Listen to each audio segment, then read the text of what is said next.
Good morning friends. स्वागत है आपका एग्ज़ाम्स 360 में। फ्रेंड्स, जैसा कि आप लोग सब लोग जानते हैं कि बीईओ का पेपर अभी 16 अगस्त को हुआ है। ठीक है, बीईओ ब्लॉक एजुकेशन ऑफिसर। और आपको ये भी पता होगा कि बीईओ जो प्रीलिम्स पेपर हुआ है उसमें ऑलमोस्ट 45% अटेंडेंस था। यानी कि जितने भी लोग आए हैं उसमें से सिर्फ जितने भी लोग रजिस्टर किए थे उसमें सिर्फ 45 बच्चे ही हैं जो एग्ज़ाम देने, हर 100 में 45 बच्चे हैं जो एग्ज़ाम देने आए हैं। फ्रेंड्स, जो पेपर था वो मिड टू डिफ़िकल्ट लेवल का था। और हम लोग आपको बता दे रहे हैं कि कैसा यहाँ पे जो भी क्वेश्चंस आए थे उसका क्या क्या आंसर्स था। ठीक है, तो फ्रेंड्स चलते हैं हमारे साथ, देखते हैं बीईओ के क्या हो रहा है। ठीक है, तो हम लोग क्वेश्चन वाइज देखते हैं। तो पहला क्वेश्चन था अ measured temperature in Fahrenheit scale is 200 degree Fahrenheit. What will be the value in degree Celsius? Degree Celsius में क्या वैल्यू होगा?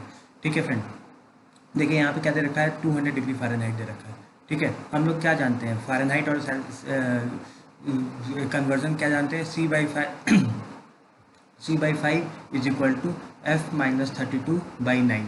हम लोग ये जानते हैं। ठीक है, तो अगर हम लोग C/5 is equal to F-32/9, F-32 एक मिनट फ्रेंड्स, हाँ बाई 9 हम लोग ये जानते हैं। ठीक है, तो अगर हम लोग ये करेंगे, अगर हम लोग इसे फ़ारेनहाइट को यहाँ पे लिख करके वैल्यू फाइंड आउट करेंगे और सेल्सियस निकालेंगे तो हमारा क्या आंसर आ जाएगा? हमारा आंसर आ जाएगा फ्रेंड्स 93.3 डिग्री सेंटीग्रेड। ठीक है, इसको ख़त्म करते हैं, आगे बढ़ते हैं।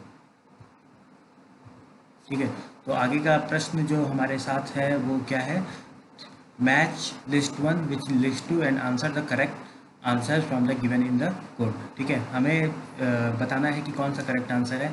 ठीक है, पहला क्या है? पहला है abolition of titles. Abolition of titles हम लोग जानते हैं किस आर्टिकल से रिलेटेड है? आर्टिकल 18। ठीक है, तो ए का 3 हो जाएगा। ए के 3 के हम लोग का दो ऑप्शन दिख रहा है, एक ऑप्शन ये दिख रहा है, एक ऑप्शन ये दिख रहा है। ठीक है, सेकेंड पे जाते हैं, freedom to manage religious affairs. ठीक है, तो freedom to manage religious affairs का क्या हो जाएगा आंसर? आपका आर्टिकल 26 हो जाएगा, यानी कि बी का आपका हो जाएगा, बी का आपका हो जाएगा 4। ठीक है, तो ऐसा कौन सा है सिर्फ इसमें ये मिल रहा है? हमें सिर्फ एक ही ऑप्शन मिल रहा है, ऑप्शन डी। इसलिए इसका क्या राइट आंसर हो जाएगा? इसका राइट आंसर क्या हो जाएगा फ्रेंड्स? Option D. ठीक है, तो और आगे चलते हैं और देखते हैं क्या क्या क्वेश्चन हैं और उसके क्या क्या आंसर्स हैं। ठीक है, देखते हैं हमारे पास थर्ड क्वेश्चन जो स्क्रीन पर आया है, which of the following statement regarding the 74th amendment to the constitution of India are correct. ठीक है, पहला क्या स्टेटमेंट दे रखा है? It provides the insertion of new schedule to the constitution. ठीक है, सेकेंड क्या दे रखा है? It restructures the working of the municipalities. Third है, it provides the reservation of seats for women in municipalities. ठीक है, फोर्थ है, it is applicable only to some specified states. ठीक है, तो हमारा कौन कौन सा सही है फ्रेंड्स? इसमें हमारा सही है पहला। ठीक है, पहला देख लेते हैं, it provides insertion to new schedule to the constitution, सही है फ्रेंड्स। ठीक है, सेकंड क्या है? It restructures the working of municipalities, ये भी सही है। ठीक है, थर्ड क्या है? It provides the reservation of seats for the women in municipalities, ये भी सही है। It is applicable only to some specified state, ये गलत है फ्रेंड। तो हमारा आंसर क्या हो जाएगा? हमारा आंसर हो जाएगा ए। 3 का क्या आंसर हो जाएगा? ए। ठीक है, 1, 2 एंड 3 इज द राइट। ठीक, और आगे बढ़ते हैं। फोर्थ क्वेश्चन आपकी स्क्रीन पे क्या आ रहा है? Which of the following is empowered to make law for economic and social planning besides the infant and minors in India. ठीक है, कौन सी ऐसी संस्था है इनमें से, मतलब संस्था नहीं, आप गवर्नमेंट्स कह सकते हैं, is empowered to make law for economic and social planning beside infant and minors in India. ठीक है, तो सही बात है, सेंट्रल गवर्नमेंट को है। ठीक है, ये भी एम्पावर्ड है, इवन स्टेट गवर्नमेंट भी एम्पावर्ड है। ठीक है, तो क्या बोथ, हाँ ये both, this is the most right answer. ठीक है, both central and state government is empowered. ठीक है, ओनली द लोकल गवर्नमेंट इस, ये गलत हो जाएगा, लोकल गवर्नमेंट को हम लोग एम्पावर नहीं किए हैं। तो इसका आंसर क्या हो जाएगा? इसका राइट आंसर हो जाएगा फ्रेंड सी। ठीक है, और आगे बढ़ते हैं। ठीक है, if all social reformers are humanist which of the following is true. ठीक है, क्या दे रखा है कि सारे जो सोशल रिफॉर्मर्स हैं, समझ लीजिए ये सोशल रिफॉर्मर्स हैं और ये ह्यूमनिस्ट हैं। ठीक है, तो which of the following is true, some non humanist, ये सोशल रिफॉर्मर्स हैं आपके, और ये आपका क्या दे रखा है, ये आपका ह्यूमनिस्ट दे रखा है, ठीक है। तो some non humanist are social reformers, humanist इतने हैं तो नॉन ह्यूमनिस्ट क्या होंगे, इसके बाहर होंगे, तो क्या वो सोशल रिफॉर्मर है, नहीं, ठीक है, क्योंकि इसके बाहर कोई भी आप वो बनाएंगे तो अंदर नहीं आ पाएगा, ठीक है। ये नॉन ह्यूमनिस्ट है, तो ह्यूमनिस्ट और नॉन ह्यूमनिस्ट दोनों अलग अलग है, ठीक है। सम नॉन, तो ये गलत हो जाएगा फ्रेंड्स, ठीक है। आगे बढ़ते हैं, some non social reformers are, some social reformers are non humanist, नहीं, सारे सोशल रिफॉर्मर्स हमें दे रखे हैं, सब सोशल रिफॉर्मर्स जो है ह्यूमनिस्ट, तो ये भी गलत हो जाएगा, ठीक। C, some humanist are social reformers, obviously सही है, जो ह्यूमनिस्ट इसके, ये ह्यूमनिस्ट का पूरा वो है, जो ह्यूमनिस्ट इसके अंदर है वो सब सोशल रिफॉर्मर्स है, तो अभी तक का क्या मेरा मिल रहा है, हाँ सी सही मिल रहा है, ठीक है। डी को एक बार फिर भी चेक कर लेते हैं, no non social reformers are non social reformers क्या होंगे, ठीक है, ये, तो नो नॉन सोशल रिफॉर्मर्स और नॉन ह्यूमनिस्ट, ये भी गलत है, क्योंकि नॉन सोशल रिफॉर्मर्स का ये बन सकता है और नॉन ह्यूमनिस्ट ये बन सकता है, तो इंटरसेक्शन हमें मिल सकता है, इसलिए चौथा भी हमारा गलत हो जाएगा, तो मेरा आंसर क्या आ जाएगा, आंसर मेरा आ जाएगा सम ह्यूमनिस्ट आर सोशल रिफॉर्मर, ये मेरा सबसे राइट आंसर आ जा रहा है, ठीक है। आगे बढ़ते हैं और चीज़ों को देखते हैं, ठीक है। क्वेश्चन नंबर 6 मेरा क्या है, क्वेश्चन नंबर 6 दे रखा है मैच द फॉलोइंग है, जिसमें हमें सब्जेक्ट्स को इंडियन कॉन्स्टिट्यूशन के आर्टिकल से मैच करना है, to foster respect for international law, ठीक है। क्वेश्चन नंबर 6 का ये है, क्वेश्चन नंबर 6 में हम लोग देखेंगे कि क्या क्या दे रखा है, क्वेश्चन नंबर 6 का क्या है, ठीक है, to foster respect for international law, तो ये क्या हो जाएगा फ्रेंड्स, ये हो जाएगा आपका to respect for international law, ये आपका आर्टिकल 51C हो जाएगा, ठीक है। और to have compassion for creatures, compassion for creatures क्या हो जाएगा friends, I think compassion for creatures जो होगा वो आई थिंक 51A होगा, तो जो राइट हो रहा है, जो राइट हमें मिल रहा है वो 2-4 मिल रहा है, और ऑब्वियसली हम सिर्फ ए से भी कर सकते थे, तो हमारा B answer is the right answer, ठीक है। तो और आगे बढ़ते हैं, क्वेश्चन नंबर 7 की तरफ चलते हैं, ठीक है। Which of the following will replace in the question mark, question mark में क्या आएगा, 4, 10, 82, 254, ये क्वेश्चन मार्क यहाँ पे दे रखा है, आप देख रहे होंगे क्वेश्चन मार्क ये दे रखा है, हमें कैसे सीरीज निकालनी है, तो इसका जो आंसर है, ठीक है,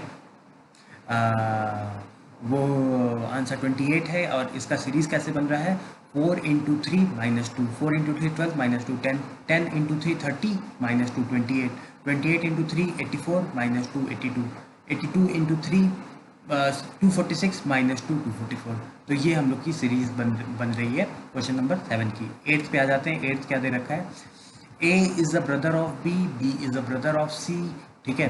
क्या दे रखा है, A is a brother of B, ठीक है, A ब्रदर है B का, तो A is a brother of B, ठीक है, B is a brother of C, ठीक है, B भी देखिए इसी लाइन में आ रहा है, ठीक है, C is a husband of D, ठीक है, ये D का जो हस्बैंड है ये C है, and E is a father of A, E ऊपर वाली लाइन में चला जाएगा, E क्योंकि फादर है, ठीक है।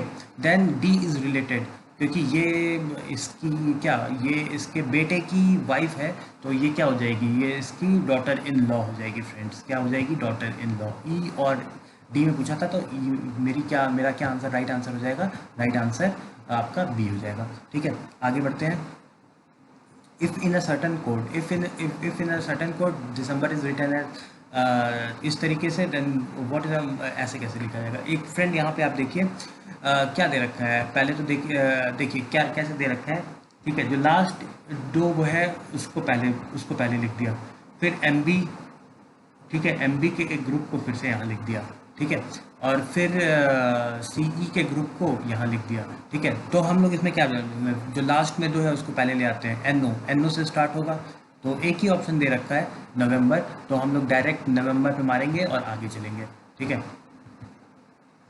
और क्वेश्चन नंबर 10 देख लेते हैं, in the following series what is the value of x, value of x हमसे पूछा है, तो 1 1, ये आपका देखिए सीरीज़ क्या बन रही है, इन दोनों को जोड़ते हैं, 1 1 को जोड़ेंगे तो 2 बनेगा, 2 1 को जोड़ेंगे तो 3 बनेगा, 3 2 को जोड़ेंगे 5 बनेगा, ठीक है, और 5 8 को जोड़ेंगे तो आपका 8 5 13 बन जाएगा, तो 13 इज़ द राइट आंसर, ठीक है, और फिर 13 8 को जोड़ेंगे तो आपका 21 बन जाएगा, ठीक है फ्रेंड्स, यहाँ तक हमारे क्वेश्चन नंबर 10 तक हो गया। अब हम आगे चलते हैं।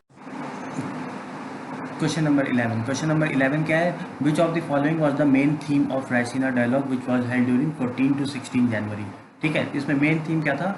मेन थीम था नेविगेटिंग द अल्फा सेंचुरी। क्या था? Navigating the alpha century. ठीक है, आगे बढ़ते हैं। एक मिनट, हम क्या करते हैं, इसको डिलीट पहले करते हैं फिर आगे बढ़ते हैं। The first Indian women to win the world rapid chess championship is, world rapid chess championship की जो पहली इंडियन वुमेन है वो कोनेरू हम्पी रही है। कोनेरू हम्पी रही है, जो कि इन्होंने वर्ल्ड रैपिड शतरंज की जो प्रतियोगिता हुई है उसको जीता है। ठीक है, आगे बढ़ते हैं। ठीक है, हाँ, तो हमारे स्क्रीन पे जो क्वेश्चन आ रहा है, question number 13, according to sustainable, एक मिनट फ्रेंड्स, हाँ, ऐसे, okay, according to sustainable development goal. ठीक है, सस्टेनेबल डेवलपमेंट का जो गोल है उसके according India index 2019 recently release by Niti Aayog, which state hold the first position. कौन सा स्टेट है जो पहला पोजीशन होल्ड करता है? ठीक है, एसडीजी गोल्स का इंडिया का उसमें, तो आंसर आपका हो जाएगा केरल। कौन सा स्टेट होगा? आंसर केरल हो जाएगा। ठीक है, आगे बढ़ते हैं कि ऑपरेशन वैनिला। अब ये देख लेते हैं कि इंडियन नेवी ने जो ऑपरेशन वैनिला जनवरी 2020 में ऑपरेशन वैनिला लॉन्च किया था, इन विच ऑफ द फॉलोइंग, किस कंट्री में लॉन्च किया था फ्रेंड्स? तो इसका आंसर हो जाएगा आपका मडगैस्कर। मडगैस्कर में इंडियन नेवी में जनवरी 2020 में ऑपरेशन वैनिला लॉन्च किया था। ठीक है, और आगे बढ़ते, which of the following countries took over the charge of the president, charge of president G20 countries from Japan in December 2019। ठीक है, तो 2019 में किसने टुक ओवर किया था चार्ज?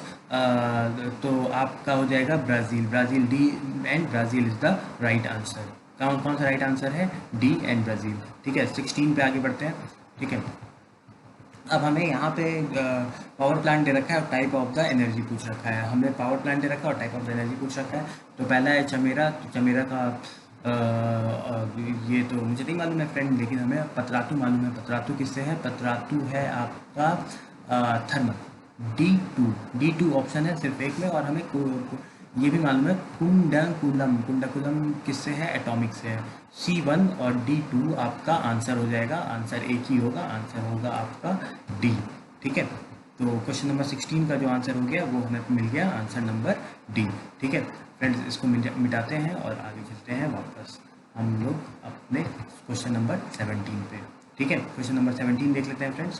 क्वेश्चन नंबर 17 क्या है? गिवन बिलो टू स्टेज में एजम्पशन एंड रीजन है। तो पहला है कि according to the geological survey of India the total reserve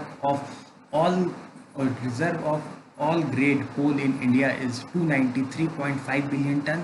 और more than half of the reason क्या है? More than half of the total proved reserve of the coal in the country is found in two state Jharkhand and Orissa. हमें बताना है कि कौन सा एजर्सन reason में कौन सा सही है। ठीक है, क्या both assertion and reason are true? नहीं, पहला वाला तो गलत है, क्योंकि ये 293.5 नहीं है फ्रेंड्स, अभी तक जितना भी मालूम है 150s में समथिंग है। ठीक है, तो पहला वाला गलत हो जाएगा।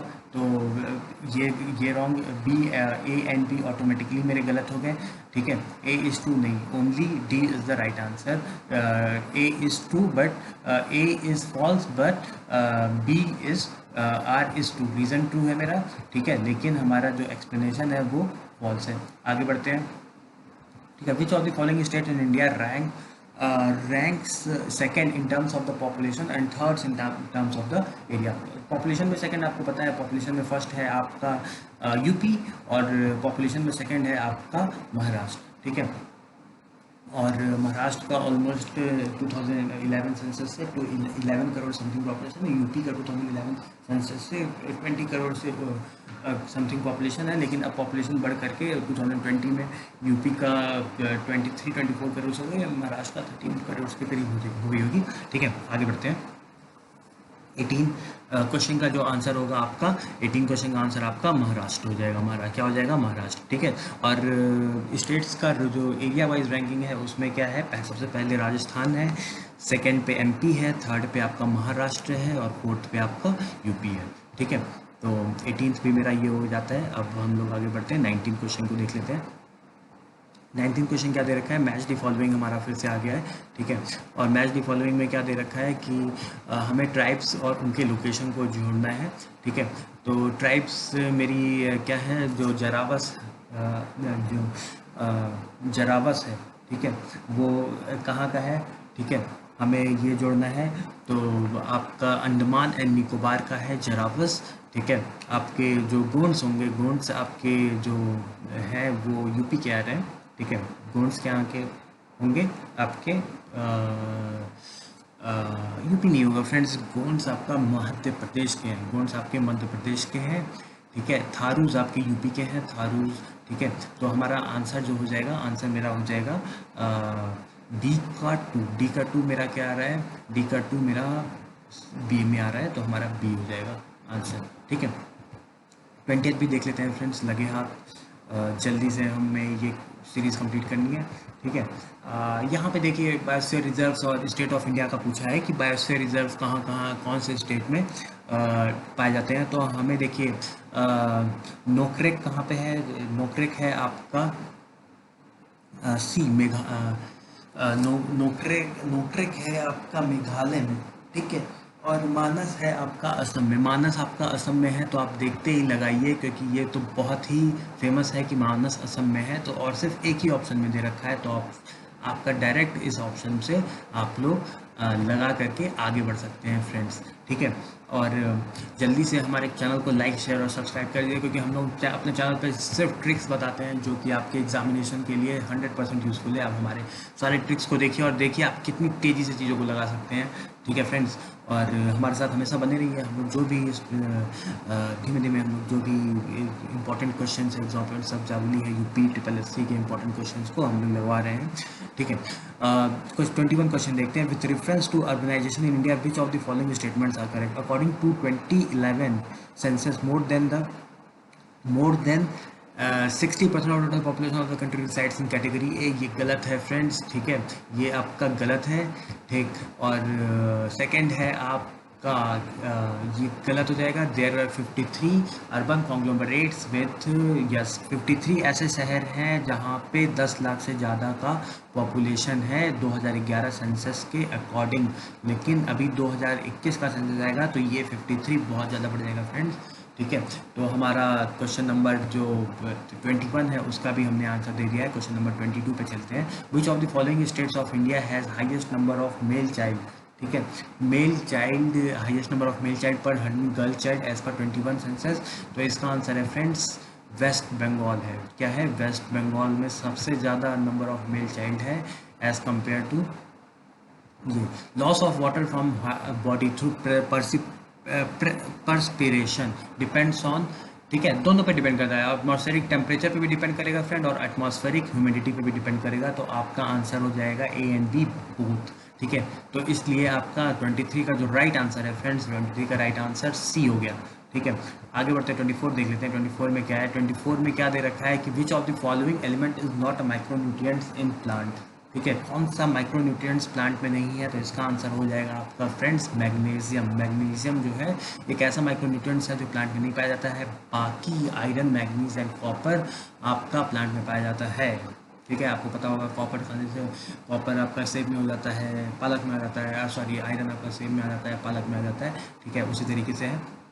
अब हम लोग 25 देख लेते हैं। 25 विच of the following is not correct about haemoglobin, ठीक है। एकदम रेड कलर तो होता है, सबसे पहला तो मेरा एकदम करेक्ट है, ठीक है। हमसे पूछा है कि विच of the following is not correct, पहला तो मेरा करेक्ट है। कैरियर ऑफ द ऑक्सीजन, ये एकदम सही है। स्लाइटली एसिडिक तो गलत है। It carries carbon dioxide from tissues to the lung, एकदम सही है। तो हमारा राइट आंसर हमसे पूछा है which of the following is not correct, तो हमारा सी हो जाएगा, सी, ठीक है। आगे बढ़ते हैं। 25 का हमने देखा है, 25 का क्या है, 25 का सी है। 26 पे पहुँचते हैं। 26 हमारा क्या दे रखा है, measurement of glycosylated haemoglobin HbA1c in the blood is useful for the management of, ठीक है। तो ये मैनेजमेंट ऑफ डायबिटीज़ क्या हो जाएगा, मैनेजमेंट ऑफ डायबिटीज़, ठीक है। मेजरमेंट ऑफ ग्लाइकोसाइलेटेड हेमोग्लोबिन, ठीक है, HbA1c, ठीक है। ये किसके लिए, मैनेजमेंट ऑफ किसके मैनेजमेंट में सबसे ज़्यादा यूजफुल होता है, डायबिटीज़ मेलिटस, ठीक है। इसे आप याद कर लीजिए फ्रेंड, ठीक है।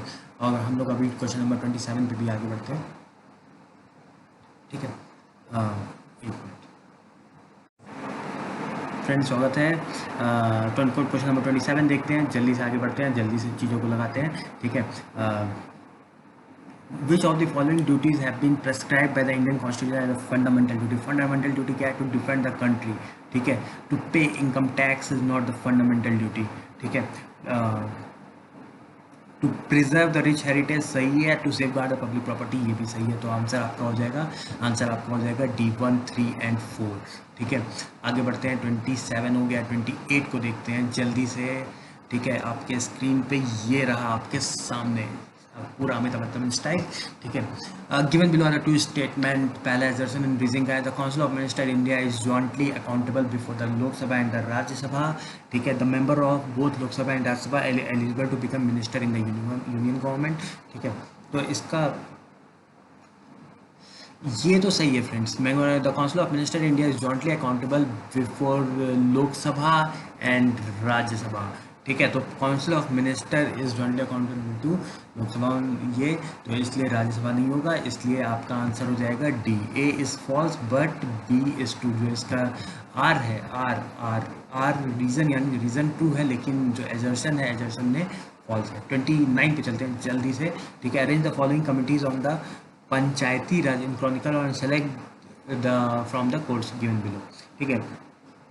तो 29 का जो आंसर हो जाएगा आपका फ्रेंड्स, ठीक है, कि क्रोनोलॉजिकल ऑर्डर में हमें पंचायती राज का वो करना है। तो सबसे पहले B.R. मेहता कमेटी, फिर उसके बाद आपका अशोक मेहता कमेटी, ठीक है, और फिर Rao committee and then L.M. Singhvi committee. तो आपका आंसर हो जाएगा 29 का C। 29 का राइट आंसर है 3412, ठीक है। जल्दी से हम लोग और आगे बढ़ते हैं एकदम सुपर फास्ट स्पीड में। आपके कंप्यूटर स्क्रीन पे 30वां नंबर का सवाल ये रहा, which part of the constitution of India describe the financial relation between the centre and state. Centre and state का फाइनेंशियल रिलेशन आपका बहुत ही आसान सवाल है। कौन सा पार्ट कह रहा है? पार्ट 11, ठीक है, पार्ट 11 करता है, ठीक है।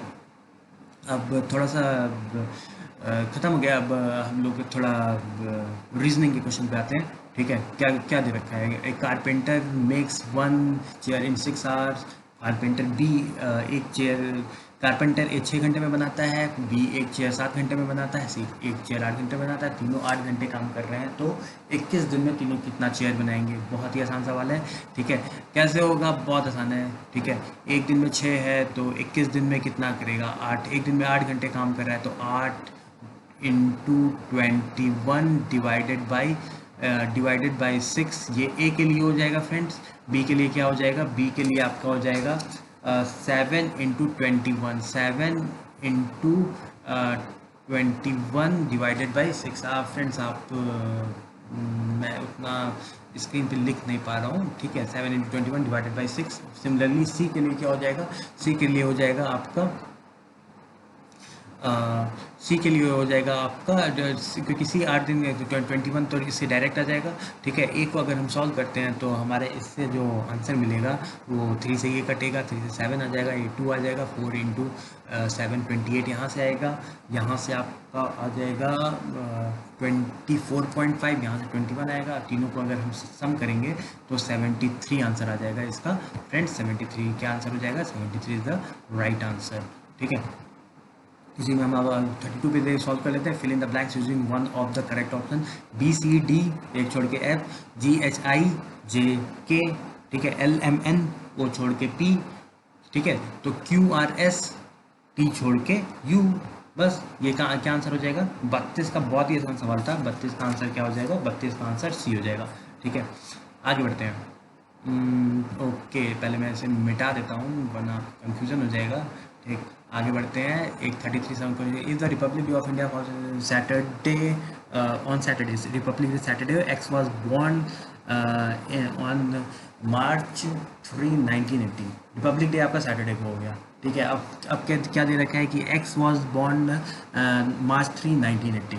Y was 4 year elder to x. What is will be the day of y's birth. See देखिए, आपका रिपब्लिक डे 1963 ये एक लीप ईयर है, तो आपको पता है लीप ईयर में जो फरवरी होता है वो 28 डेज का होता है, ठीक है। तो और ये आप देखिए कि एक्स जो है, एक्स बॉर्न किया है 3 मार्च 1980, ठीक है। और वाई 4 ईयर एल्डर है, तो वाई कब बॉर्न किया होगा, 4 दिन पहले, तो 2, 1, 28, 27 फरवरी को मेरा क्या है, जो भी आएगा वो मेरा आंसर हो जाएगा। तो 27 फरवरी को क्या आंसर हो, 27 फरवरी को क्या आएगा फ्रेंड्स, आप कैलकुलेट देखेंगे तो आप थर्सडे आ जाएगा। तो मेरा आंसर क्या हो जाएगा, मेरा आंसर हो जाएगा बी, ठीक है। अब 34 देख लेते हैं फ्रेंड्स, 34 क्या है, 34 भी एक अच्छा सवाल है, ठीक है। थोड़ा ट्रिकी है और थोड़ा वक्त लगता है इसे सॉल्व करने में। अब देखिए यहाँ पे है 51, 11 एंड 61, 64, 30 एंड 32, 35 हमने क्वेश्चन मार्क दे रखा है, 43 दे रखा है, ठीक है। तो 51 कैसे होगा मेरा, ये देखिए कैसा क्या पैटर्न बन रहा है, आपको पैटर्न फाइंड आउट करना है। तो पैटर्न क्या बन रहा है, 5 × 1 plus 6 × 1, 5 × 1 5 plus 6 × 1 6 is equal to 11। जी हमें यहाँ पे मिल गया, ठीक है। यहाँ पे क्या मिला, 5 × 1, ठीक है। 5 × 1 5, 6 × 1 6, तो 6 5 हम जोड़ेंगे, 6 5 को अगर हम जोड़ते हैं तो हमें क्या मिल जाता है, 11, ठीक है। सिमिलरली अब देखिए 6 × 4 24, 24 को हम यहाँ लिख लेते हैं, और 3 × 2 6 को हम यहाँ ले लेते हैं। इन दोनों को अगर हम जोड़ते हैं तो हमारा क्या मिल जाता है, 30, ठीक है। वैसे ही यहाँ पे क्या होएगा, 5 × 15 को हम यहाँ लिख लेते हैं, 4 × 12 को यहाँ लिख लेते हैं, ठीक है। तो दोनों को जोड़ेंगे तो मेरा क्या आ जाएगा, 27, 27 राइट आंसर हो जाएगा फ्रेंड्स। क्या आंसर हो जाएगा, 27, ठीक है। इसे रब करते हैं और जल्दी से आगे बढ़ते हैं, जो भी मेरा 35वां नंबर का सवाल है उसमें। ऐसा है फ्रेंड्स, मैं आपको अच्छे से समझा भी पा रहा हूँ और एक एक्सप्लेन भी कर पा रहा हूँ कि क्या होता है, ठीक है। 5 years back the ratio of A and B is 4:5, ठीक है। Present age of A is 29, then what is the present age of B, ठीक है। 5 साल पहले 4:5 के थे। 5 साल पहले अगर आज ए 29 साल का है, तो 5 साल पहले कितने साल का होगा, 24 साल का होगा, ठीक है। 5 साल पहले 4:5 था, तो बी का 5 साल पहले एज कितना हो जाएगा भाई, अगर 5 साल पहले 4:5 था, ए 5 साल पहले 24 साल का था, तो बी 5 साल पहले कितने साल का हो जाएगा, ऑब्वियसली 30 साल का हो जाएगा, ठीक है। प्रेजेंट एज ऑफ बी कितना हो जाएगा, ठीक है। Present age of B friends हमसे पूछा है, प्रेजेंट एज ऑफ बी आज के प्लस 5 हम ऐड कर देंगे तो मेरा आंसर आ जाएगा 35 साल। कितना हो जाएगा, क्या आंसर आ जाएगा, आंसर आ जाएगा मेरा 35 साल, ठीक है। फ्रेंड्स ये क्वेश्चन देख लीजिए जो 36 नंबर का है, if X is equal to 2 + 2। Friends ये देखिए, ये क्वेश्चन का आंसर हमारी टीम ने नहीं दिया है, क्योंकि ये कुछ पता नहीं लग पा रहा है। 2 + 2 की पावर 1/3 + 2 की पावर 2/3 या 2 + 2 1/3 या 2/3 है। तो इस क्वेश्चन का आंसर हमारी टीम ने नहीं दिया है, इसलिए ये इस क्वेश्चन को हम लोग अपनी तरफ से आंसर नहीं काउंट करेंगे, ठीक है। इस क्वेश्चन का आप किसी अन्य सोर्सेज से पता करिए कि क्या आंसर है, ठीक है। आगे बढ़ जाते हैं, ठीक है। 2 chords A and B intersect at point P और साइड सर्किल, ठीक है। तो हमें ये बहुत ही आसान सा सवाल है। ये देखिए, ये समथिंग इस टाइप का बन रहा है, ठीक है। आपसे पूछा है कि भाई ये जो दे रखा है ये 50 डिग्री दे रखा है, तो ये कितना होगा, ठीक है। ये 50 है, तो आपको पता है साइक्लिक क्वाड्रिलेटरल में ये और ये 130 हो जाता है, तो ये आपको ऑब्वियसली 50 डिग्री हो जाएगा। तो 37 का राइट आंसर जो हो गया वो सी हो गया फ्रेंड्स, ठीक है। 38 पे चलते हैं जल्दी से, बिना कोई वक्त गवाए, क्योंकि बहुत सारा वक्त ऑलरेडी हो चुका है। If HCF and LCM of 2 numbers 21 and 84, ratio is 1:4, then the larger number of larger इसमें से क्या होगा, ठीक है। आपको पता है कि x मान लीजिए, इसको 4x मान लीजिए, तो 21 × 84 is equal to x × 4x आ जाएगा। तो x × 4x आप करेंगे तो x² आ जाएगा 21², यानी x आपका 21 आ गया, तो 4x आपका हो जाएगा 84, ठीक है। लार्जर आपका क्या है, 84। तो 38 का आंसर जो हो गया, 38 का आंसर हो गया बी, ठीक है। फ्रेंड्स जल्दी से 39 पे कर लेते हैं और 40 भी कर लेते हैं। 39 आपका देख लीजिए क्या है, 39 which state of the India, which state of India is good governance in the big group of 1920। क्या क्वेश्चन क्या दे रखा है, which state of India rank top in the good governance index among big states group in the country in the year 2019। तो इसका जो answer है friends वो तमिलनाडु है। क्या कौन सा आंसर है, तमिलनाडु, ठीक है। 40 देख लेते हैं, why is the indirect tax system regressive taxing mechanism, ठीक है। आपको पता है डायरेक्ट टैक्स क्या होता है, डायरेक्ट टैक्स आपका होता है income tax, and indirect tax जो भी कस्टम एंड ये ड्यूटीज लगती है उसको हम इनडायरेक्ट टैक्स कहते हैं। क्यों इसको हम लोग रिग्रेसिव टैक्सिंग मैकेनिज्म पे कहते हैं, they are higher great than direct taxes, no, they are charge the same for all income groups. ये सबसे सही है, क्योंकि समझ लीजिए हम मैगी ले रहे हैं, मैगी मैं लूँगी या मुकेश अंबानी मैगी लेंगे, तो जो भी टैक्सेस हम लोग एक्साइज या कस्टम ड्यूटी जो भी दे रहे हैं वो हम दोनों लोग बराबर दे रहे हैं, in spite of the fact that Mukesh Ambani इतने अमीर हैं और हम छोटे से गरीब इंसान हैं फिर भी। ठीक है फ्रेंड्स, तो हम लोग और भी करेंगे आगे। हम